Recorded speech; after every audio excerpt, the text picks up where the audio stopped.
Dulu dunia hanya diterangi api, bahkan mesin digerakkan manual oleh manusia.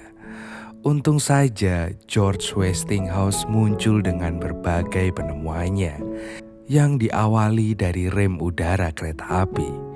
Berkat itu, ia lalu menginvestasikan seluruh kekayaannya pada gas alam yang diyakininya akan menjadi masa depan cahaya dan juga industri.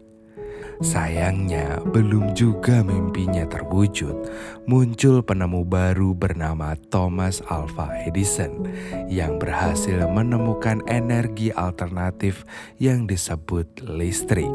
Dan perseteruan di antara mereka berdua pun bermula. Suatu malam, para petinggi negara dan para investor sedang bersama menuju suatu tempat. Namun tiba-tiba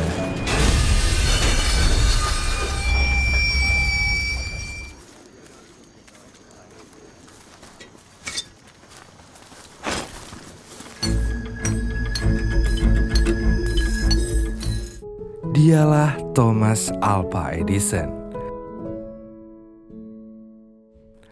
Bersamaan dengan itu, Pittsburgh, Pennsylvania, George Westinghouse sedang mengadakan pesta untuk merayakan kesuksesannya. Tapi kegembiraan dalam pesta itu harus ternodai karena banyak teman bisnisnya yang membandingkan energi gasnya dengan energi listrik milik Edison yang jauh lebih murah dan bersahabat dengan alam. George lalu menemui asisten pribadinya yang bernama Franklin Pop. Ia berpikiran daripada bersaing mengapa tidak bekerja sama saja dan membuat bisnis mereka menjadi jauh lebih besar, bahkan bisa menerangi seluruh dunia. Franklin Pop yang mendengar itu pun merasa ragu karena Edison adalah orang yang tak biasa bersosialisasi. Hari pun berganti. Edison bersama istri, kedua anaknya, dan asisten pribadinya yang bernama Samuel Insull menemui seorang investor terkemuka yang bernama J.P. Morgan. Di sana ia menunjukkan penemuan terbarunya, yaitu fonograf, sebuah alat yang mampu merekam suara. J.P. Morgan sangat takjub dengan alat itu. Ia tak menyangka bisa mendengarkan suaranya sendiri dari sebuah alat.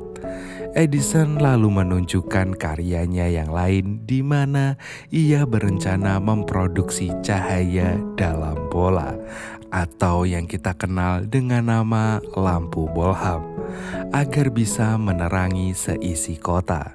Cahaya yang dibuatnya ini tak berbau dan tak beracun dengan ketahanan selama 13 jam, di mana itu lebih baik dan aman dibandingkan dengan buatan Westinghouse. Ia kemudian menuju ke inti tujuannya ke sana. Ia membutuhkan dana sekitar 1,5 juta dolar dan 2 gedung untuk menyimpan dinamo listrik.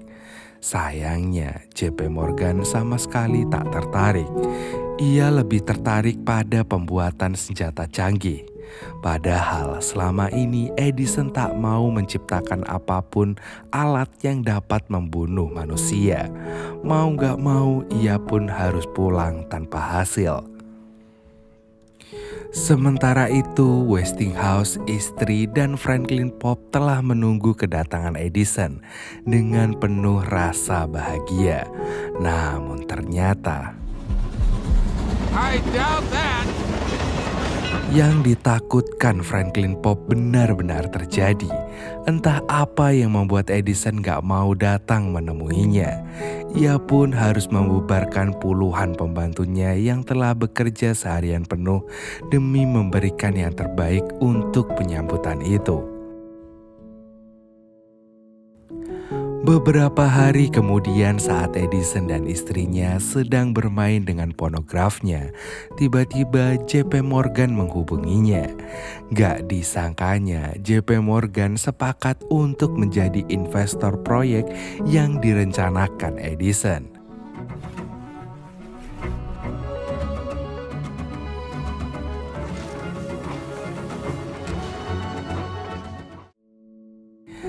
Sementara itu, seorang pria sedang bermimpi menciptakan sebuah mesin yang sangat canggih.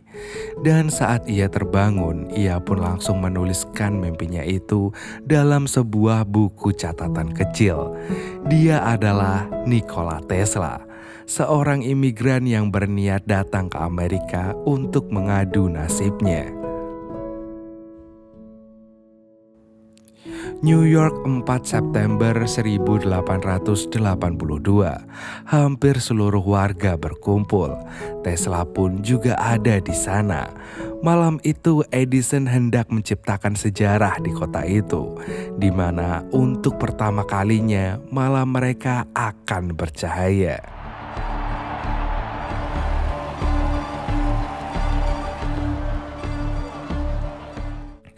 Kesuksesan itu tidak membuat Edison puas. Ia terus memperluas jangkauan teknologi terbarunya itu ke kota-kota yang lain. Sementara itu, ternyata Westinghouse telah menemukan kelemahan pada teknologi yang sedang dikembangkan Edison, di mana arus DC akan membutuhkan sangat banyak generator dan membuat pengeluaran semakin banyak. Maka dari itu, ia bertekad untuk bekerja sama dengan Edison untuk menciptakan listrik dengan arus bolak-balik atau dikenal dengan nama AC, yang bisa lebih hemat dan juga efektif. Namun, lagi-lagi Franklin Pop gak sepakat. Pikirannya mungkin saja Edison sudah melakukan hal itu, tapi hal itu gagal. Di tempat lain, Nikola Tesla telah sampai di kantornya Edison. Tanpa basa-basi panjang, ia pun langsung menyampaikan niatnya untuk menjadi pekerja di sana. Di sebuah perusahaan yang selalu menemukan penemuan kecil setiap 10 hari sekali dan penemuan besar setiap 6 bulan sekali. Edison yang mendengar lamaran itu tanpa pikir panjang memberi tawaran gaji $100 per bulan. Tapi jika Tesla berhasil memperbarui generator DC-nya yang akan sangat berpengaruh besar pada perusahaan itu, maka ia berjanji akan menggajinya $5.000 per bulan. Tentu saja Tesla langsung menerima tantangan itu. Suatu hari saat istri Edison sedang menggosip bersama tetangganya, ia baru menyadari bahwa selama ini ia tak begitu berharga di mata suaminya. Bahkan saat malam pertama pun suaminya lebih berfokus pada penemuannya. Ia selalu merasa ada sesuatu yang sangat besar mengganjal di hatinya. Dan untuk menghibur dirinya, ia pun lalu berlari-lari bersama anak-anaknya. Tapi tiba-tiba, It's neuralgia brought on by eye strain. istri Edison didiagnosa neuralgia, di mana ada tekanan di mata yang memaksanya untuk memakai alat bantu penglihatan. Sementara itu, Westinghouse mulai bergerak untuk mencuri perhatian Edison. Ia membuat generator AC yang akan ia gunakan untuk menerangi seluruh kota dengan biaya 75% lebih murah. Dan jarak jangkauannya juga lebih luas dibanding arus DC. Setelah generatornya siap, ia langsung memasang tiang-tiang listrik dan akan membagikan listriknya secara gratis pada seluruh warga. Great Barrington, 6 Maret 1886. Westinghouse berhasil menerangi seluruh kota itu hanya dengan satu generator aja. Edison yang mendapat kabar ini bukannya tertarik untuk bekerja sama, justru menjadi emosi. Ia berniat menuntut Westinghouse karena ia anggap telah mencuri teknologinya, sehingga membuatnya merugi sangat besar. Tapi ia dibuat kaget saat mengetahui bahwa Westinghouse menggunakan generator AC sehingga ia tak bisa menggugatnya. Edison merasa tertantang dan berniat akan mengalahkan Westinghouse bagaimanapun caranya. Tesla lalu menyarankannya agar menggunakan generator buatannya yang telah ia kembangkan. Tak disangkanya Edison berkata bahwa ia sama sekali tak membutuhkannya dan ia hanya bercanda tentang memberinya gaji $5.000. Tesla sangat merasa sakit hati dan tanpa pikir panjang ia pun langsung meninggalkan perusahaan itu tanpa berpamitan. Gak lama kemudian, Edison mengadakan konferensi pers. Dalam kesempatan itu, ia memberitahukan pada para media bahwa arus AC sangat berbahaya, bahkan bisa sampai merenggut nyawa. Berbeda dengan arus DC yang aman dan bisa disentuh dengan tangan kosong. Berita itu dengan cepat menyebar sampai ke telinga Westinghouse. Ia tak menyangka Edison meresponnya dengan cara seperti itu. Bahkan dari itu, ia pun langsung bergerak sendiri untuk mengembangkan bisnisnya itu. Sejak saat itu, mereka berdua bersaing dengan sangat ketat. Banyak wali kota yang ingin mengajak mereka untuk bekerja sama menerangi kota mereka. Edison menjadi pilihan listrik yang aman dan Westinghouse menjadi pilihan listrik yang bersahabat dengan kantong. New York 1887. Secara resmi Tesla mendirikan perusahaannya sendiri dengan nama Nikola Tesla Electric Light Company.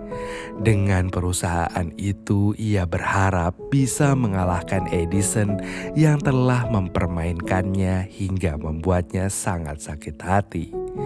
Berdirinya perusahaan itu juga berkat dua investor yang dengan cuma-cuma memberikan suntikan dana yang sangat besar untuk perusahaan baru tersebut. Sementara itu, Edison mendapat kabar bahwa kondisi istrinya semakin parah. Ia diminta untuk menemani istrinya karena bisa jadi itu akan menjadi saat-saat terakhir mereka bisa bersama. Edison tampak sangat sedih dan ia langsung keluar dari kantornya itu. Tapi siapa sangka, bukannya menemui istrinya di rumah yang hanya berjarak beberapa rumah saja. Ia lebih memilih menemui rekan bisnisnya di luar kota. Hari pun berganti, Edison pun baru pulang ke rumah untuk menemui istrinya. Tapi sayang, semua sudah terlambat.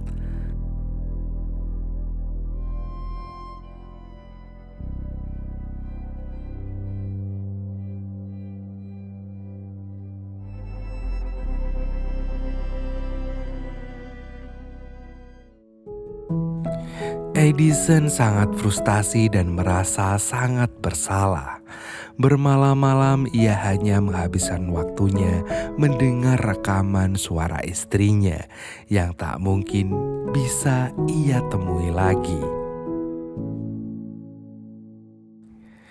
Beberapa bulan setelahnya, saat sedang menikmati sore bersama Insul, tiba-tiba ada orang yang bertanya padanya, mengapa ia selalu berkata bahwa listrik AC berbahaya tanpa ada pembuktian. Edison yang mendengar itu pun langsung tergerak untuk memulai persaingannya lagi melawan George Washington. Hari berikutnya, ia kembali mengumpulkan para jurnalis dan beberapa petinggi pemerintahan di sebuah kandang kuda. Di tempat itu, ia akan menunjukkan betapa bahayanya listrik AC yang akan disetrumkan pada seekor kuda.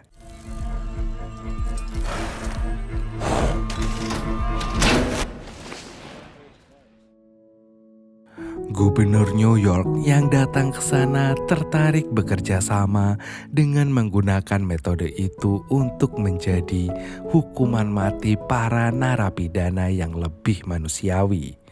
Karena hukuman saat ini menggunakan metode gantung yang sangat menyiksa dan jelas tidak manusiawi. Sayangnya Edison dengan tegas menolak tawaran itu. Sementara itu, tak disangkanya Tesla ditipu oleh investornya sendiri. Ia baru saja mencapai titik kesuksesan dan tiba-tiba dipecat dari perusahaannya sendiri tanpa sebab, dan semua hak paten yang didaftarkan ternyata atas nama sang investor. Tak ada yang atas namanya.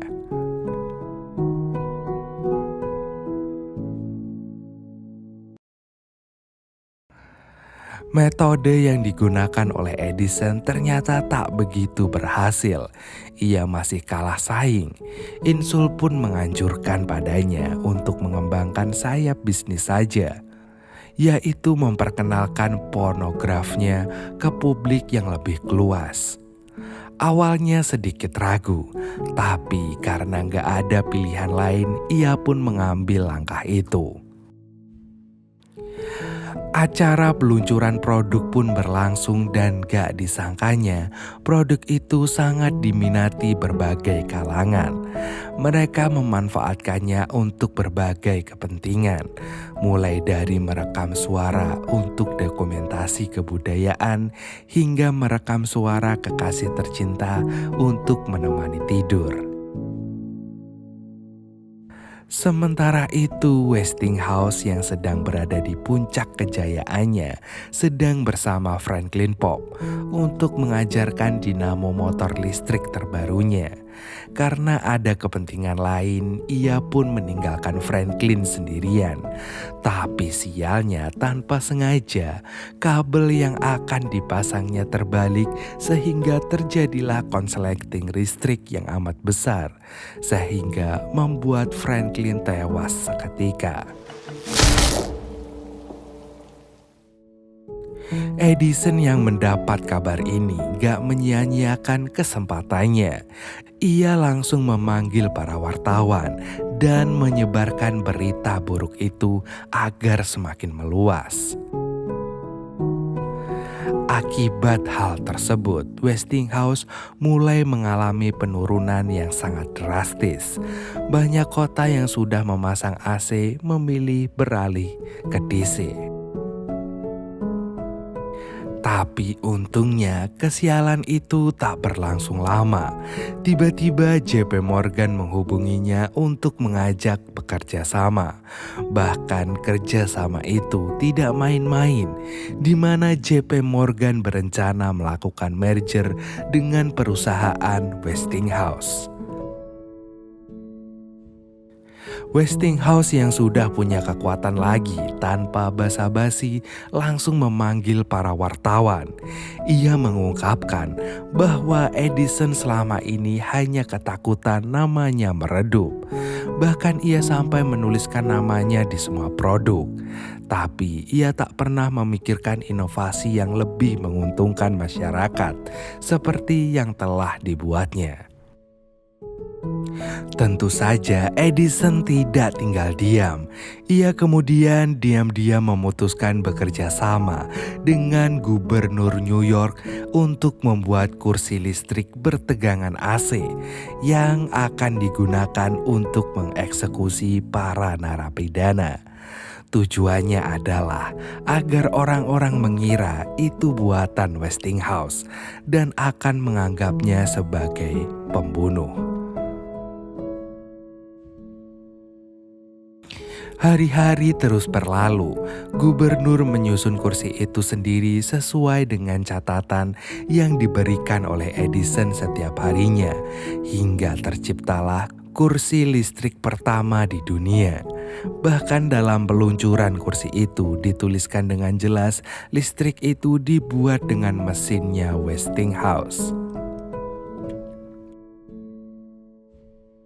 Hal itu langsung membuat nama Westinghouse turun. Dalam sekejap popularitas mereka pun bertukar posisi.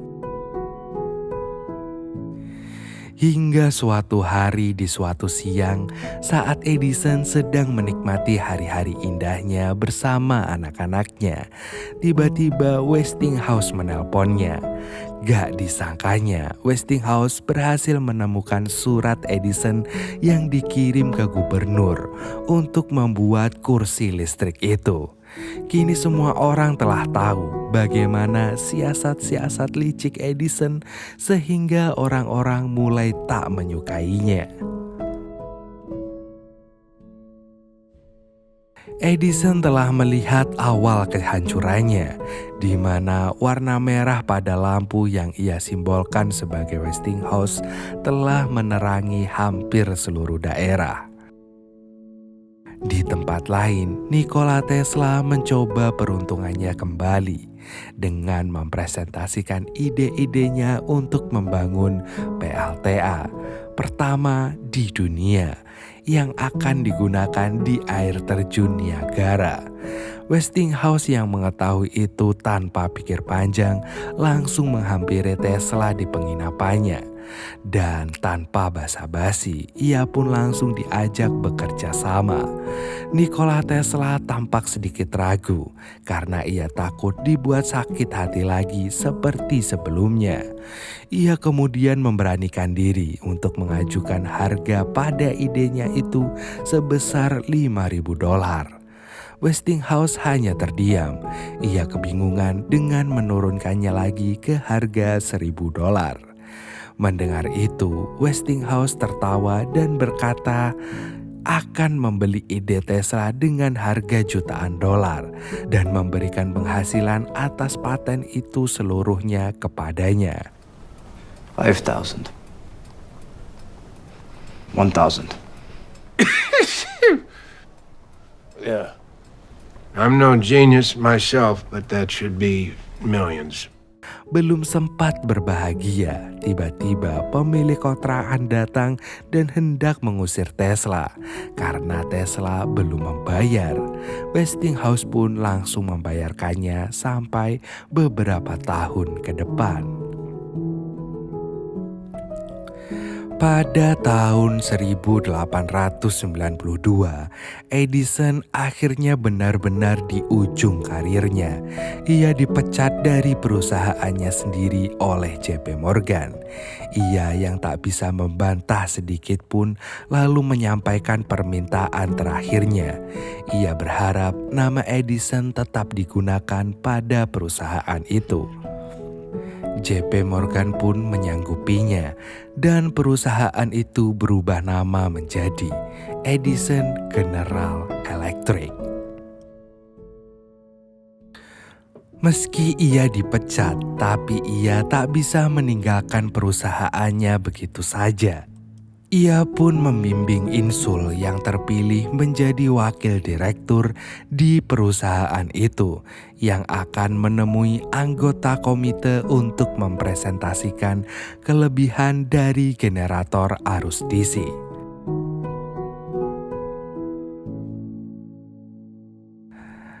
Hari pun berganti dan tibalah waktu di mana Insul akan mempresentasikan apa yang ia pelajari bersama Edison secara mendalam kemarin.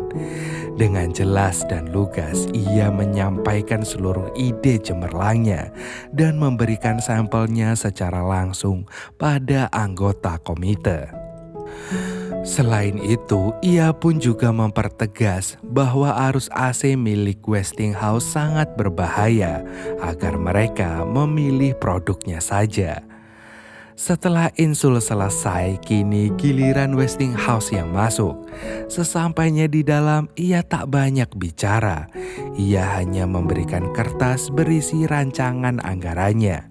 Ia lalu berkata, AC dan Westinghouse memang sangat berbahaya, tapi itu murah. Ia lalu pergi begitu saja dari ruangan itu.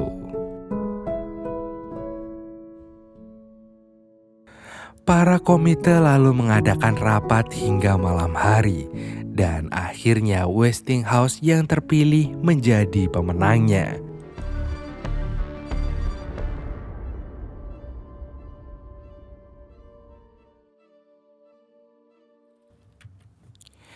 Edison telah menyadari kekalahannya ini. Ia pun beralih ke ide barunya, hasil dari pengembangan fonograf. Akhirnya Edison berhasil menciptakan mesin perekam gambar dan suara pertama di dunia yang terus berkembang hingga saat ini dan bisa kita nikmati bersama sebagai alat perekam video. Sementara itu Nikola Tesla dan George Westinghouse berhasil membuat PLTA pertama di dunia, memanfaatkan derasnya air Niagara. Berkat idenya itu, mereka berhasil menerangi banyak bagian Amerika hanya dengan satu sumber energi saja. Mereka telah menempuh jalannya masing-masing dan telah meninggalkan berbagai alat yang sangat berguna bagi kehidupan kita saat ini. I look in the mirror, who's looking back at me? I don't know what happened, guess we weren't meant to be. I know we had problems, I thought we could fix them, but we got tired. There's nothing left to do but to say goodbye and try to move on. I'll get over you, only wish that I knew how to go on.